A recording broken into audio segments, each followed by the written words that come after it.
Hello guys. So చాలా మంది students అడిగారు, సార్ ఎన్ఆర్ఎస్ కూర్చొని చదివితే బెటర్ డైలీ అని. ఒక ఆన్సర్ ఉండదమ్మా. ఎట్లా ఎట్లా చెప్పు. అందరు మనుషులు different, everyone is unique. Me me uniqueness మీరు అడాప్ట్ చేసుకొని నేర్చుకోండి. కొంచెం అందరూ చెప్తున్నా, ఎవ్రీవన్ ఈజ్ యూనిక్ కదా. మీ యూనిక్నెస్ మీరు అడాప్ట్ చేసుకునే వరకు you can't find an answer. Okay, got it. So what you have to do? First thing, experiment. Trial and error is our best friend. Don'ts చెప్పేస్తాను. Don't try to copy other peoples time table. ఏదో topper చెప్పిండు, ఏదో list ఇచ్చారు, ఆ time table అవన్నీ follow కావడం అంటే వాళ్ళు ఈ టైంకి లేసా ఈ టైంకి అనుకున్న అట్లాంటివి ఫాలో కాకండి. పనికిరావు, రూపాయికి పనికిరావు. వాళ్ళది మీరు ఫాలో అవ్వడానికి ట్రై చేస్తే కరెక్ట్ కాదు కదా. వాడు వేరే మనిషి, వాని పర్సనాలిటీ వేరు, వాని సిచ్యువేషన్స్ వేరు, వాని క్యారెక్టర్ వేరు. దాని ప్రకారం వాడు ఆ టైం టేబుల్ పెట్టుకున్నాడు. నీకు సేమ్ వర్కౌట్ అయితే వాడిని రాసిస్తున్నాడా? లేదు. అండ్ దేవుడు కూడా ఇక్కడ రాయాలి రోజుకి 8 గంటలు చదువుతున్న ఐఏఎస్ అవుతామని చెప్పి. 6 గంటలు చదివి ఐఏఎస్ అయిన వాళ్ళు ఉన్నారు, 15 గంటలు చదివి ఐఏఎస్ అయ్యే వాళ్ళు ఉన్నారు, అన్ని రకాలు ఉన్నారు. ఓకేనా? సో బ్యాలెన్స్ అనేది చాలా ఇంపార్టెంట్. మీరు ఫిగర్ అవుట్ చేసుకోవడం చాలా ఇంపార్టెంట్. దాని గురించి మాట్లాడదాం ఇవాళ. సో ఫస్ట్ థింగ్ ఏంటంటే, do trial and error. First day కూర్చొని ఇవ్వండి కొంచెం టైం, 1 వీక్ ఇవ్వండి ఫిగర్ అవుట్ చేయడానికి. అప్పుడే మీకు అయింది. సో దట్ నెక్స్ట్ 1-2 ఇయర్స్ మీరు బాగా పద్ధతి ప్రకారం చేసుకోగలుగుతారు, ఫిగర్ అవుట్ చేసుకోవాలి. మీ గురించి మీకు అర్థం కావాలి కదా. So what you do is, first day ఒక సిలబస్ తీసుకొని, కొంచెం పెద్ద సిలబస్ తీసుకొని, మ్యాక్సిమం ఎన్ని గంటలు కూర్చొని చదవగలుగుతున్నారు ఫిగర్ అవుట్ చేయండి. SIT down. మ్యాక్సిమం ఎన్ని గంటలు కూర్చొని చదవగలుగుతున్నారు అది మనకు తెలియాలి. అది ఫస్ట్ డే పని. మీకు ఒకసారి అది అర్థమైనాక ఇప్పుడు ఆ మ్యాక్సిమం చదివిన దానిలో జర్నలింగ్ చేయాలి. కూర్చొని బుక్ రాసుకొని, ఈ టైంలో నేను పీక్లో ఉన్నా, ఈ టైంలో డిస్టర్బ్ అయినా, ఈ టైంలో నాకు నిద్ర వచ్చింది, ఈ అవర్స్లో నేను లేదు, మధ్యాహ్నం తినగానే నాకు యాక్టివ్గా లేను, సాయంత్రం భలే యాక్టివ్ అవుతున్నా, ఎర్లీ మార్నింగ్ బాగా యాక్టివ్ ఉన్నా, మళ్ళీ మధ్యాహ్నం లంచ్ టైం కొంచెం డిస్ట్రాక్ట్ అయ్యి సోషల్ మీడియాలో చూస్తున్నా, మళ్ళీ నైట్ బాగా చదువుతున్నా, ఇట్లాంటివి ఉంటాయి కదా, రాసుకొని పెట్టుకోండి. నెక్స్ట్ డే ఏం చేయండి, ఏవైతే యాక్టివ్ టైమ్స్ ఉన్నాయో అది ముందే మీరు గుర్తుపెట్టుకోండి, ఈ టైంలో యాక్టివ్ అవ్వబోతున్నా అని చెప్పి. సో మిగతా టైంలో ఎక్కువ ఎఫర్ట్ పెట్టకండి, కొత్త టాపిక్ చదవకండి. లీస్ట్ అమౌంట్ ఉంటుంది కదా, అంటే మొత్తం లేజీగా అయిపోయి పడిపోతున్నారు, అవ్వట్లేదు ఆ టైంకి.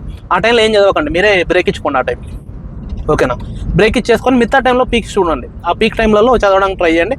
నౌ సీ, ఆ పీక్ టైంలో మీ పర్ఫార్మెన్స్ ఎలా ఉంది అంటే, ఆ మిగతా టైంలో మీరే బ్రేక్లు ఇచ్చుకుంటున్నారు కదా ఎక్కడైతే మీరు లో అవుతున్నారో. మిగతా ప్రొడక్టివిటీ పెరిగిందా? Productivity very important. ప్రొడక్టివిటీ పెరుగుతూనే మీకు పర్ఫార్మెన్స్ పెరుగుతుంది రేపు, లేకుండా కష్టమైంది. సో ఆ ప్రొడక్టివిటీ చూడండి. ఇవన్నీ చేసుకుంటే డైట్ కరెక్ట్ మెయింటైన్ చేయాలి, స్లీప్ కరెక్ట్ మెయింటైన్ చేయాలి. స్లీప్ని సాక్రిఫైస్ చేయొద్దు, గుర్తుపెట్టుకోండి. ఎక్కువసేపు కూర్చొని లాభం లేదు, ఎక్కువ చదవాలి, అది ఇంపార్టెంట్. ఎక్కువసేపు కూర్చోవద్దు. ఓకేనా? పని అవ్వాలంటే 2 రకాలు, ఒక టైం అయినా ఎక్కువ చేయాలి, ఇంకోటి లేకుంటే ఎక్కువ ప్రోడక్ట్, తక్కువ టైంలో ఎక్కువ పని ఏం చేయాలి. నేనేం సజెస్ట్ చేస్తానంటే, తక్కువ టైంలో ఎక్కువ పని చేయాలి, అది ఫిగర్ అవుట్ చేయండి. ఎక్కువ టైంలో ఇచ్చుకోగలమా? ఎన్ని సంవత్సరాలు కూర్చుంటారా దండయాత్ర? అవసరం లేదు. తక్కువ టైంలో ఎక్కువ పని చేయాలంటే చూడండి. సో మీ పోస్ట్ ప్రొడక్టివ్ వేలోనే ఆ టైంలోనే చదవడం గుర్తుపెట్టుకోండి. సో అది ఫిగర్ అవుట్ చేయండి, చేసి అది ఇంప్లిమెంట్ చేసి చూడండి. నెక్స్ట్ డే ఆ పర్ఫార్మెన్స్ పెరిగిందా లేదా చూసుకోండి. పెరిగిందంటే happy, good. Now next go to the next point. Morning night మీరు ఏం పర్సన్, నైట్ అవలా మార్నింగ్ ఎర్లీ బర్డ్ అవరా? సో ఈ 2 యూజ్ చేసుకొని, ఎర్లీ బర్డ్ అనుకుంటే దాని ప్రకారం మేము షెడ్యూల్ వేసుకోండి, నైట్ అవుల్ అనుకుంటే దాని ప్రకారం వేసుకోండి. ఒకవేళ సార్ నేను ఎర్లీ బర్డ్ కాదు సార్, మార్నింగ్ లేవలేకపోతున్నా, అంతే కదా. మీరు కష్టపడి అనవసరంగా బ్రహ్మముహూర్తాలు అవి అని చెప్పేసి చెడగొట్టుకోకండి మీరు నైట్ అవుల్ అయితే మాత్రం. ఎందుకంటే మీరు ఎర్లీ మార్నింగ్ లేసి డే అంతా లేజీ కూర్చోవడం కన్నా నైట్ చదువుకొని డే కొంచెం లేట్గా లేసినప్పుడు నైట్ వరకు బాగా చదవండి. దాని ప్రకారం షెడ్యూల్ ఫిక్స్ చేసుకోండి, చాలా ఇంపార్టెంట్. సజెషన్ ఏంటంటే, సార్ మరి ఎగ్జామ్స్ అప్పుడు మార్నింగ్ ఉంటాయి కదా సార్, నాకు తెలుసమ్మా, నాకు తెలుసు, చెప్పాల్సిన అవసరం లేదు, తెలుసు. ఎగ్జామ్ మార్నింగ్ ఉంటుంది, 1-2 మంత్స్ ముందు ఎగ్జామ్ ముందు. అప్పుడు ఎందుకంటే చదవడం అంతా మీ కంఫర్ట్లో చదివేసి బాగా నేర్చుకొని ఎగ్జామ్ ముందు వాళ్ళ కంఫర్ట్కి వెళ్ళండి. Just before exam what you do is, వాళ్ళు చెప్పినట్టు వాళ్ళకు ఎర్లీ మార్నింగ్లోనే వాళ్ళు యాక్టివ్ ఉంటుంది ఎగ్జామ్ కాబట్టి 9 నుంచి ఈవినింగ్ వరకు. So by the time of 7 at least you have to be very active. So 1-2 months ముందు టెస్టులు ఆ టైంలో రాయడము, ఆ టైంలో యాక్టివ్గా ఉండడం, ఆ టైంలో అసలు పడుకోకపోవడం, ఇట్లాంటివన్నీ చేయాలి. 2 మంత్స్ అయినా మనకు పడుతుంది అలవాటు అవ్వడానికి. సో అట్లీస్ట్ మేలో ఎగ్జామ్ ఉంటే మార్చి నుంచి మీరు ఈ ప్రాక్టీస్ స్టార్ట్ చేయండి. ఎగ్జామ్ వాళ్ళ ప్రకారం ఇయర్ మొత్తం చేయాల్సిన అవసరం లేదు కదా. ఓకేనా? మీరు న్యాచురల్గా ఉంటే do it, if not don't force your self. చదవడం బాగా చదివి ఎగ్జామ్స్ టైంలో అడాప్ట్ అయ్యి, ఆల్రెడీ బాగా చేసినాం, పర్ఫామ్ చేసినాం, బాగా చదివినావు కాబట్టి ఎగ్జామ్ టైంలో you can perform better, you'll learn better కాబట్టి. Okay, these are the few things which will decide your time table. దీని ప్రకారం మీ ఎన్ని గంటలు డైలీ చదవాలో మీరు డిసైడ్ అవ్వండి. పక్కోడు ఎవడో చదివిండే కానీ కుదరదు, బ్రేక్ డౌన్ అవుతారు. పక్కోడో టైం టేబుల్ సెట్ చేసుకుంటే, ఎవడో 12 గంటలు చదివిండి అని చెప్పి 12 గంటల టైం టేబుల్ మీరు చేసుకుంటాను కరెక్ట్ కాదు.